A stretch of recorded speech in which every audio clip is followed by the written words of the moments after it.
राधे राधे दोस्तों, स्वागत है आप सभी का आपके अपने चैनल सनातन धर्म पर। दोस्तों, आज की वीडियो में आप जानेंगे साल 2025 में आंवला एकादशी कब है, एकादशी की तिथि कब शुरू है, कब समाप्त है, व्रत हमें किस दिन धारण करना है और व्रत का पारण कब करें। साथ ही जानेंगे इस दिन भगवान विष्णु का पूजन कैसे करें और आंवले के वृक्ष का पूजन कैसे करें। पूजन करते हुए कौन सी विशेष वस्तुएं अर्पित करें। इस दिन व्रत पूजन करते हुए कौन से विशेष उपाय करें जिससे मन की सभी कामनाएं पूर्ण हो जाएं। तो ये सभी बातें जानने के लिए वीडियो को पूरा जरूर देखें। वीडियो अच्छा लगे तो इसे लाइक और शेयर करना ना भूलें। यदि आप चैनल पर पहली बार आए हैं तो चैनल को सब्सक्राइब करके बेल बटन को प्रेस कर लें, जिससे नई वीडियो का नोटिफिकेशन सबसे पहले आपको मिल जाए। दोस्तों, फाल्गुन मास शुक्ल पक्ष की एकादशी को आंवल की एकादशी कहते हैं। आंवल एकादशी अर्थात आंवला एकादशी। आंवला एकादशी को शास्त्रों में बहुत श्रेष्ठ माना गया है। आंवल की महिमा बताते हुए भगवान श्री विष्णु कहते हैं कि जो भी व्यक्ति स्वर्ग और मोक्ष की प्राप्ति की कामना रखते हैं उन्हें फाल्गुन मास शुक्ल पक्ष के पुष्य नक्षत्र में आने वाली एकादशी का व्रत अवश्य धारण करना चाहिए। पौराणिक मान्यता के अनुसार भगवान विष्णु ने जब सृष्टि की रचना के लिए ब्रह्मा जी को जन्म दिया, उसी समय आंवले वृक्ष को भी उत्पन्न करके आदि वृक्ष के रूप में प्रतिष्ठित किया। इस वृक्ष के प्रत्येक अंग में ईश्वर का वास माना जाता है। इस एकादशी पर भगवान श्री हरि सहित माँ लक्ष्मी का आंवले के वृक्ष में निवास होता है। इसलिए आंवले वृक्ष के पूजन परिक्रमा से लक्ष्मी नारायण प्रसन्न होते हैं और साधक को सुख, ऐश्वर्य, अच्छा स्वास्थ्य, धन, संतान प्राप्ति का आशीर्वाद मिलता है। साथ ही समस्त प्रकार के पाप नष्ट हो जाते हैं और 1000 गाय दान करने के बराबर, समस्त तीर्थों के दर्शन के बराबर, साथ ही समस्त यज्ञ कराने के बराबर पुण्य फल की प्राप्ति होती है। इस एकादशी को रंग भरी एकादशी भी कहते हैं, क्योंकि इसी दिन भगवान शिव माँ पार्वती के विवाह के पश्चात पहली बार अपनी प्रिय नगरी काशी में लाए थे। तभी वहाँ के नगरवासियों ने रंग और गुलाल से होली खेलकर उत्सव मनाया था। उसी दिन से काशी में रंग भरी एकादशी पर भक्तजन भगवान शिव माँ पार्वती पर रंग, अबीर, गुलाल अर्पित करते हुए खुशियाँ मनाते हैं।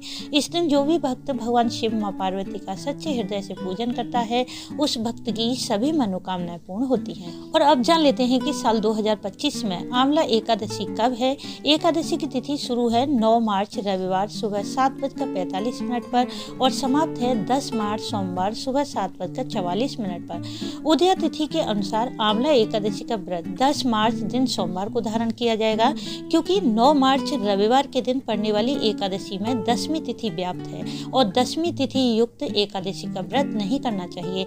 इसलिए 10 मार्च सोमवार के दिन एकादशी का व्रत करना श्रेष्ठ रहेगा। इस बार आंवला एकादशी पर अत्यंत ही शुभ संयोग बन रहे हैं, जिसमें कि सर्वार्थ सिद्धि योग रहेगा सुबह 6:36 से रात्रि 12:51 पर और रवि पुष्य नक्षत्र का शुभ योग पूरा दिन रहेगा और रात्रि में 12:51 पर समाप्त हो जाएगा। इन शुभ संयोग में व्रत, पूजा पाठ, दान पुण्य करने से मनुष्य की सभी प्रकार की कामनाएं पूर्ण होती हैं और जीवन में सफलता, उन्नति प्राप्त होती है। बात करें आंवला एकादशी का व्रत कैसे धारण करें, तो शास्त्रों में ऐसा वर्णित है कि आंवला एकादशी का व्रत धारण करने के लिए एकादशी से एक दिन पहले अर्थात 10वीं तिथि में शुद्ध सात्विक बिना प्याज लहसुन का भोजन करें और 10वीं की रात्रि में अन्न और नमक का सेवन नहीं करना चाहिए। 10वीं से लेकर द्वादशी तिथि तक ब्रह्मचर्य का पालन करें। एकादशी के दिन सुबह स्नान आदि करें। स्नान के जल में आंवले का रस या तिल डालकर स्नान करना चाहिए। ऐसा करने से समस्त प्रकार के पापों का नाश होता है। इसके पश्चात सूर्यदेव को अर्घ दें। फिर भगवान श्री हरि के समक्ष बैठकर एकादशी व्रत का संकल्प करें। संकल्प के समय शुद्ध घी का दीप प्रज्वलित कर लें और दाहिने हाथ में पुष्प और जल और कुछ पैसे रखकर व्रत का संकल्प करें।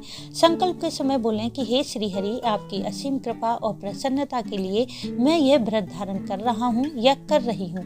जाने अनजाने मन, क्रम, वचन से पूजा में, व्रत में कोई भी गलती हो जाए तो मुझे क्षमा करें। मेरा यह व्रत निर्विघ्न पूरा करें। आपकी असीम कृपा मेरे परिवार पर और मुझ पर सदैव ही बनी रहे। इस प्रकार संकल्प करके भगवान विष्णु, माँ लक्ष्मी का विधिवत पूजन करें। सर्वप्रथम पंचामृत या गंगा जल से लक्ष्मी नारायण का अभिषेक करें।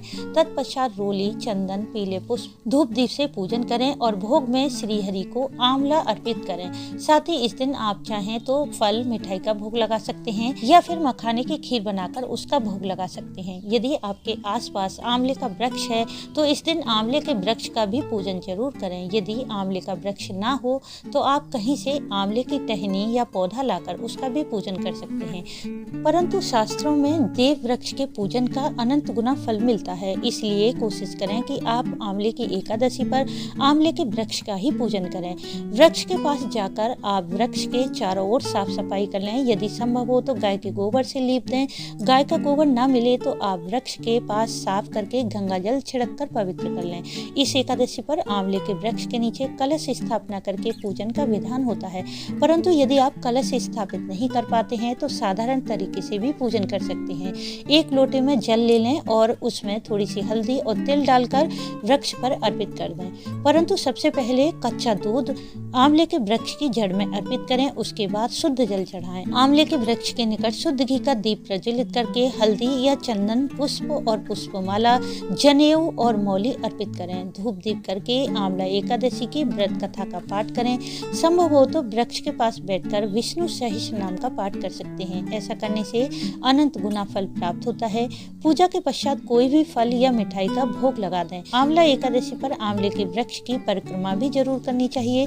परिक्रमा के लिए आप मौली ले लें या कच्चा सूत लेकर वृक्ष की 108, 11 या 7 परिक्रमा कर सकते हैं। साथ ही परिक्रमा लगाते हुए मंत्र बोलें, ओम धात्रे नमः या फिर ओम नमो भगवते वासुदेवाय। इनमें से किसी एक मंत्र का जाप करते हुए वृक्ष की परिक्रमा करें। आंवले के वृक्ष का पूजन करने से संतान प्राप्ति की कामना पूर्ण होती है, विवाह में आ रही बाधाएं दूर हो जाती हैं, दाम्पत्य जीवन सुखमय बनता है, आर्थिक समस्याएं समाप्त होती हैं। अर्थात परिक्रमा लगाते समय यदि आपके मन में कोई कामना है तो वह कामना बोलते हुए भी आप परिक्रमा कर सकते हैं। यह आपकी कामना शीघ्र ही पूरी हो जाएगी। आंवला एकादशी पर पूजन परिक्रमा करने के पश्चात आंवले का दान भी जरूर करें। आंवले के दान से समस्त यज्ञों और 1000 गाय दान करने के बराबर पुण्य फल प्राप्त होता है। आंवला एकादशी पर भगवान शिव, माँ पार्वती का भी विधि पूर्वक पूजन करना चाहिए। इस दिन पूजन में शिव शक्ति पर अबीर गुलाल जरूर अर्पित करें और यदि संभव हो तो माता पार्वती को सुहाग की सामग्री भी चढ़ाएं। ऐसा करने से अखंड सुहाग मिलता है, दाम्पत्य जीवन सुखमय रहता है और यदि विवाह में बाधाएं आ रही हैं तो वह भी दूर हो जाती है। आंवला एकादशी का व्रत आप अपनी शरीर की सामर्थ्य के अनुसार निर्जल या फलाहार कर सकते हैं। शाम के समय एक बार फिर भगवान विष्णु, माँ लक्ष्मी का पूजन करें और साथ ही तुलसी का भी अवश्य पूजन करें। रात्रि जागरण भी जरूर करें और क्योंकि एकादशी व्रत का पारण दूसरे दिन द्वादशी तिथि में किया जाता है तो द्वादशी तिथि में स्नान आदि करके श्री हरि का पूजन करें। सात्विक भोजन बनाकर भगवान को भोग लगाएं, फिर किसी ब्राह्मण को बुलाकर उन्हें भोजन कराएं। सामर्थ्य के अनुसार दान दक्षिणा दें। ध्यान रखें कि इस दिन आंवले का दान जरूर करें। यदि ब्राह्मण नहीं मिल पाते हैं तो दान की कुछ सामग्री, अन्न, फल, सब्जी इत्यादि निकाल कर रख दें। यदि संभव हो तो पारण से पहले यह दान किसी मंदिर में दे दें और द्वादशी तिथि के समाप्त होने से पहले एकादशी व्रत का पारण कर लें। परंतु यदि द्वादशी तिथि जल्दी समाप्त हो रही है तो पहले दान की वस्तु निकाल कर रख दें, फिर व्रत खोल लें। तत्पश्चात शाम से पहले यह दान की सामग्री किसी भी मंदिर में या किसी ब्राह्मण को दे दें। ध्यान रखें दान की वस्तु को अधिक समय तक घर में ना रखें, इससे बहुत भारी दोष लगता है। बात करें आंवला एकादशी के व्रत पारण के शुभ मुहूर्त की तो द्वादशी तिथि इस दिन समाप्त हो जाएगी 11 मार्च मंगलवार सुबह 8:13 पर और पारण का शुभ मुहूर्त रहेगा 11 मार्च की सुबह 6:35 से 8:13 पर।